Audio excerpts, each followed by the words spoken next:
고객이 제품 서비스에서 받은 가치는 기업의 매출과 직결되어 있습니다.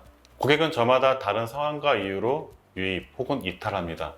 천차만별인 그 이유들을 파악하고 고객 경험을 분석하고 대응할 수 있도록 다각적으로 다가가야 합니다. 그렇기 때문에 고객의 의사결정과 관련된 데이터는 각 고객이 중요하다고 생각하는 가치를 이해하고 이에 기반한 전략은 회사의 중요한 의사결정 수단과 자원이 됩니다. 이렇게 데이터에 기반하여 고객을 이해하고 고객의 성향에 맞춰 고객에게 상품의 가치를 효과적으로 정확히 전달하는 것을 우리는 데이터 기반 마케팅이라고 합니다. 데이터 마케팅을 현업에 주로 적용하는 일반적인 방법을 설명하면 다음과 같습니다. 온라인 타겟팅 광고를 이용하여 보험 가입의 의사를 가진 잠재적 소비자에 대한 접근 가능성을 높이는 것을 우선 목표로 합니다. 이때 타겟팅을 위해서 다양한 소스에서 다양한 데이터를 추출하여 사용하게 됩니다. 고객의 인터넷에서 사용했던 검색어, 특정 플랫폼에서 얼마나 머무르고 특정 상품을 얼마나 자주 찾아보는지, 어떤 뉴스나 상품에 클릭하는지 등 다양한 고객 행동 데이터를 이용합니다. 플랫폼 내에서 수집할 수 있는 고객의 행동과 특성 데이터는 우리가 생각하는 것보다 방대합니다.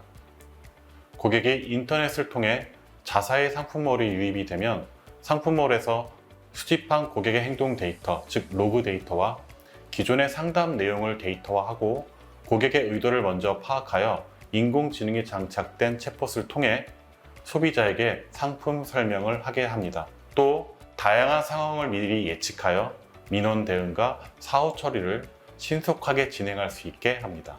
아울러 고객에게만 최적 서비스를 제공하는 것이 아니라 인공지능을 통해 온라인 활동을 관리하고 진행할 수 있으며 소셜미디어 플랫폼, 어플리케이션, 통신 지원을 통해 본사와 모집인에게도 고객 대응과 관리에 필요한 최적의 서비스와 정보를 제공합니다.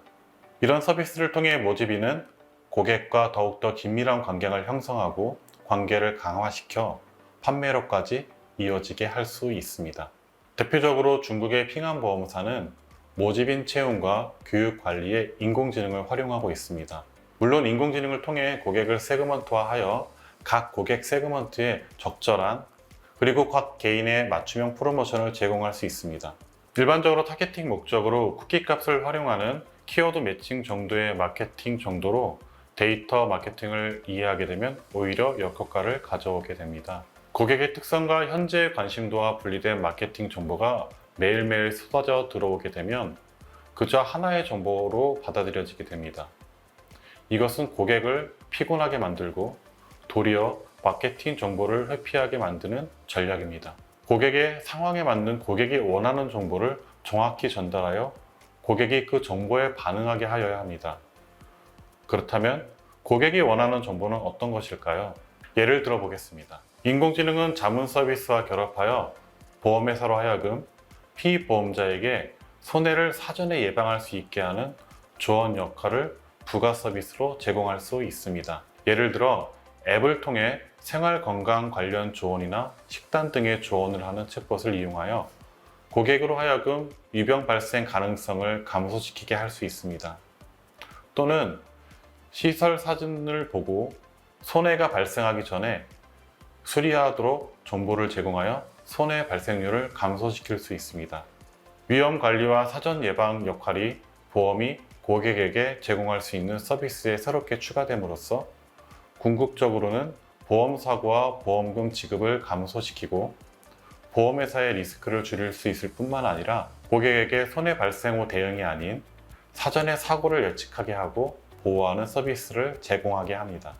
물론 컨텐츠나 홍보팀에서 일률적으로 만들어 제공할 수 있습니다.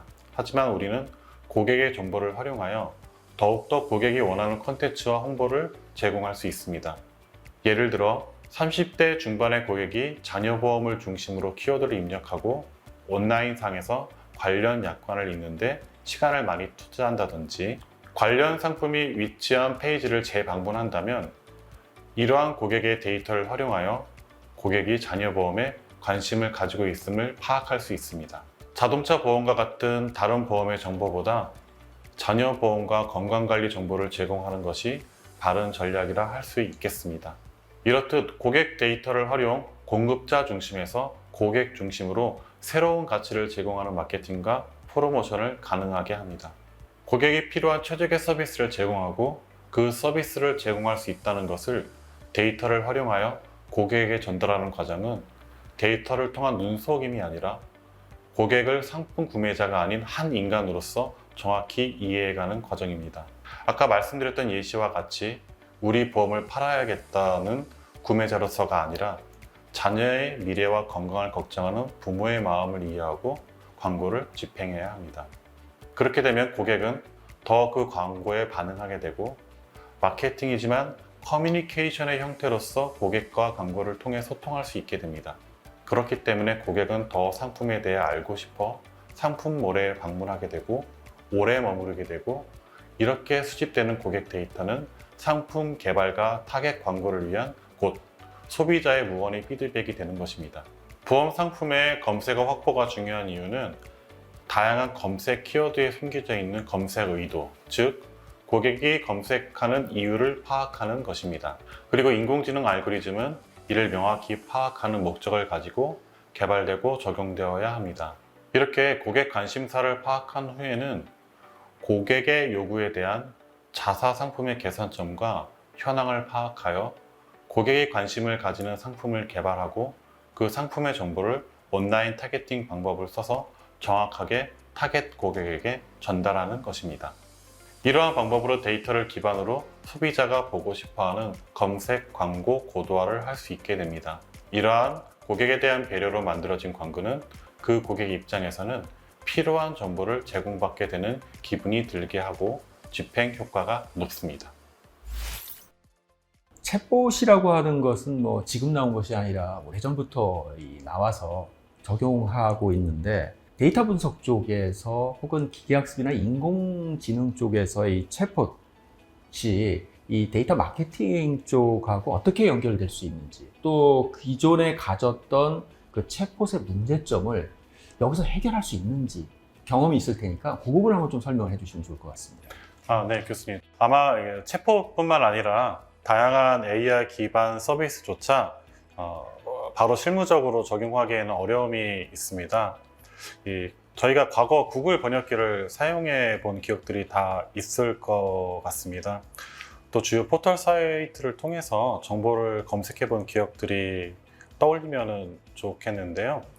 과거에는 부정확했지만 지금은 놀랍게도 그 성능들이 계속 발전되고 있습니다. 자연어 처리 능력, 또 알고리즘은 또 계속 개발되고 있고 또 데이터도 충분히 쌓여가고 있습니다. 그래서 점점 그 성능이 발전되고 있는데요. 결국 기술적으로는 언젠가는 완성이 되리라 생각하고 있습니다. 실제로 이제 글로벌 테크 회사나 국내에서도요, 기술과 충분한 데이터를 확보한 기업들이 챗봇과 음성봇을 사용해서 실제로 고객에게 서비스를 제공하고 있습니다. 또 특정 도메인에 속한 기업들은 타 기업에서 만든 자연어 처리 기업법이나 챗봇을 그대로 가져다가 사용할 수는 없습니다. 이런 상황에서 챗봇 성능을 개선시키기 위해서는 정도는 없는 것 같습니다. 보험회사의 경우 지금껏 콜센터에 고객과의 녹취 기록들이 정말 많이 기록되어 있습니다. 이런 종류의 서비스는 외부의 소프트웨어를 사서 해결하기가 쉽지가 않습니다. 지금까지는 보험사들이 현업에서는 장기적으로 개발하는 문화가 잘 정착되지 않았는데요. 이렇게 쌓여진 녹취 기록들을 잘 활용해서 이미 만들어진 챗봇 알고리즘에 맞추고 또 도메인을 넣어서 알맞게 개발하는 방법이 챗봇과 AI 기반 서비스들을 현업에 적용할 수 있는 길이라 생각하고 있습니다.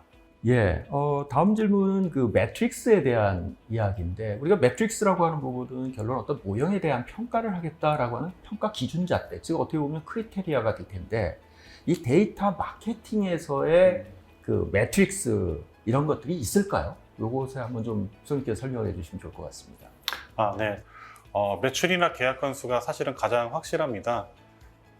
정말 그 한 번 방문 시에 구매하는 고객들은 그러나 많지는 않습니다. 그렇기 때문에 계약이나 매출로만으로 그 매트릭스를 구성하기는 쉽지가 않습니다. 하지만 고객이 지금은 아니더라도 다음에 상품 구매를 할 수 있도록 지속적으로 회사의 웹페이지에 방문하게 해야 합니다. 재방문율이 높아지면 그 다음에라도 구매할 기회가 높아지기 때문입니다.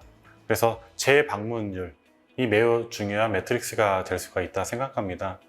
얼마나 자주 방문하는지, 또 얼마나 자세히 광고나 상품 설명을 읽는지, 또 이런 것들은 웹 로그 데이터로 파악이 가능합니다. 저희 회사의 웹사이트에 방문해서 더 많이 머물고 더 많이 읽고 더 자세히 그 약관에 대해서 읽고 있다면 그만큼 우리 상품에 관심이 있다고 판단할 수 있습니다. 다음에 방문할 때 여러 웹페이지를 타고 들어오는지, 아니면 한 번에 검색해서 바로 우리 회사의 웹페이지에 들어오는지 등 웹에서는 다양한 고객의 행동들을 수집할 수 있고 우리의 마케팅이 얼마나 효과적이었는지를 판단해 볼 수 있는 인디케이터가 될 수가 있습니다.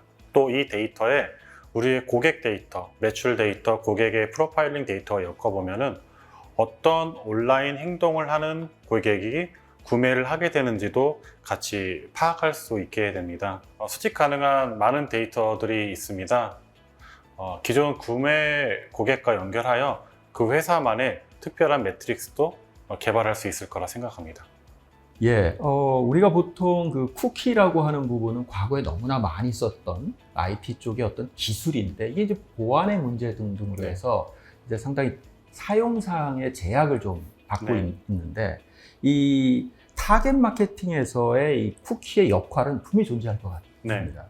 그 수님 입장에서 이 부분을 어떻게 보시는지 한번 좀 설명을 해주시면 좋을 것 같습니다. 현실적으로 하나의 컴퓨터를 여러 사람이 사용하기도 합니다. 즉, 한 사람의 검색 기록만 쿠키로 저장되어 있는 것이 아닙니다. 그렇기 때문에 어떤 키워드를 가지고 검색을 많이 했다고 해서 바로 관련 검색어에 매칭되는 광고들만 띄울 수 없는 것이죠. 어떤 기간 동안 집중적인 검색을 했다면 해당 상품은 어쩌면 이미 구매했을 가능성도 큽니다. 하지만 광고주는 그것을 알 수가 없습니다. 구매했을 때에도 계속 관련 광고가 뜬다면 고객은 오히려 광고에 대한 피로를 느끼게 될 것 같습니다. 이와 같이 단순히 쿠키를 사용을 해서 검색 빈도가 높은 걸 파악을 해서 이런 고객이 관심이 있겠구나 이렇게 결정하는 것은 쉽지 않습니다. 충분한 도메인 지식과 로직을 개발해서 그 쿠키 데이터들을 맹목적으로 사용하는 우를 범하지 말아야 합니다. 또 쿠키 값에만 의존하면 안 되는 이유들이 또 있습니다. 유럽의 그 GDPR 정책이나 각 테크 기업들의 정책과 같이 이 개인정보 수집과 보호 관련 정책이 국제적으로 강화되고 있는 추세입니다. 또 그것이 해당 법을 어겨졌을 때는 강력한 법적 제재와 페널티가 적용되게 됩니다. 그래서 기술적으로는 우리가 쿠키를 수집 가능하다 하더라도 그 사용에 매우 주의를 기울여야 하고요. 관련해서 개인정보 이슈도 항상 살펴보아야 됩니다. 아직까지는 그 개인정보 관련법이 상당히 추상적인 부분이 있기 때문입니다.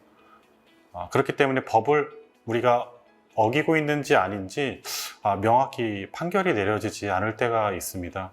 광고는 매일매일의 상황을 분석해야 되는 의사결정 사항인데, 급하게 저희가 그 의사결정을 내리다 보면은 이런 회색지대에서 저희 실수를 범하게 될 때가 있습니다. 그래서 이런 부분에 대해서 주의해야 됩니다. 이게 그 현장에서 이런 그 기술적인 내용이나 이렇게 연결되는 고리에서 그 설명을 해주시는 게 쉽지 않을 텐데 상당히 의미 있는 설명이라고 생각이 듭니다. 수고했습니다. 감사합니다.